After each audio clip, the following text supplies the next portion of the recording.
Guys, কি খবৰ আপোনালোকৰ? আশা কৰোঁ চবৰে ভাল। আজি মই বনাম পিয়াজি মানে হ'ল পিঁয়াজৰ পকোৰা। আহকচোন মইনো কেনেকৈ পিঁয়াজৰ পকোৰা বনাওঁ এই ভিডিঅ'টোত চাওঁ। পিঁয়াজৰ পকোৰা বনাবলৈ মই ইয়াতে 6টা পিঁয়াজ লৈছোঁ, মিডিয়াম চাইজৰ। ইয়াতে পিঁয়াজ 6টা মই মিহিকৈ কাটি লৈছোঁ। এয়া এনেদৰে কাটি লৈছোঁ। এতিয়া পিঁয়াজখিনি মই ভালদৰে হাতেৰে মোহাৰি ল'ম। এনেকৈ মোহাৰি ল'লে পিঁয়াজৰ পকোৰা বনাবলৈ ভাল হয়। এনেকৈ মোহাৰি ল'ম। পিঁয়াজখিনি মোহাৰি লোৱা হ'ল। এতিয়া ইয়াতে এইখিনি নৰসিংহৰ পাত সৰু সৰুকৈ কাটি লৈছোঁ, ইয়াতে দি দিলোঁ। এতিয়া ইয়াতে দিম কেঁচা জলকীয়া আৰু গোটা ধনিয়া একেলগে লৈছোঁ, এইখিনি দি দিম। এয়া বেকিং পাউডাৰ আধা চামুচ দিছোঁ। জিৰা গুড়ি দিছোঁ আধা চামুচ আৰু ৰেড চিলি দিছোঁ আধা চামুচ।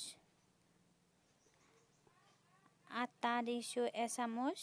আটা দিলে পকোৰাটো খাবলৈ ভাল লাগে। এতিয়া দিম বেচন। এতিয়া বেচন 2 চামুচ দিম, পিছত লাগিলে আকৌ দিম মিক্স কৰোঁতে।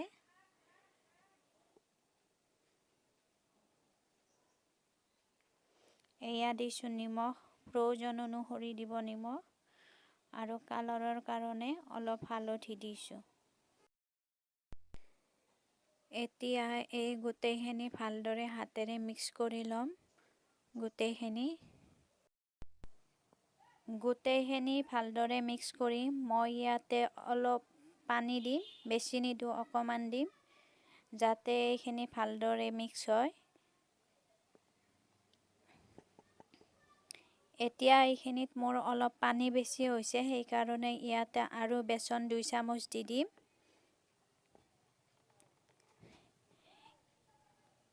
এতিয়া আকৌ গোটেইখিনি ভালদৰে মিক্স কৰি ল'ম। এই মিক্সখিনি বেছি পাতল হ'লে ভাল নালাগে। এয়া মোৰ হৈ গ'ল মিক্স কৰা। এতিয়া এইখিনি বনাবৰ কাৰণে ৰেডি হ'ল। এতিয়া গেছটো অন কৰি কেৰাহীটো গৰম হ'বলৈ দিছোঁ। কেৰাহীটো গৰম হোৱাত ৰিফাইন তেল দিছোঁ। এয়া তেলখিনি গৰম হোৱাত পকোৰাকেইটা এটা এটাকৈ বহাই দিছোঁ, এনেকৈ।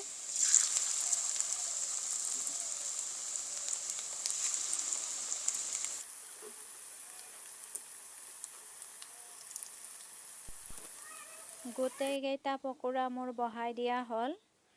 এতিয়া কিছু সময়ৰ পিছত পকোৰাকেইটা ওলোটাই দিম আৰু গেছৰ ফ্লেমটো কমাই থ'ব, নহ'লে পকোৰাকেইটা জ্বলি যাব। এতিয়া এটা এটাকৈ পকোৰাকেইটা ওলোটাই দিম।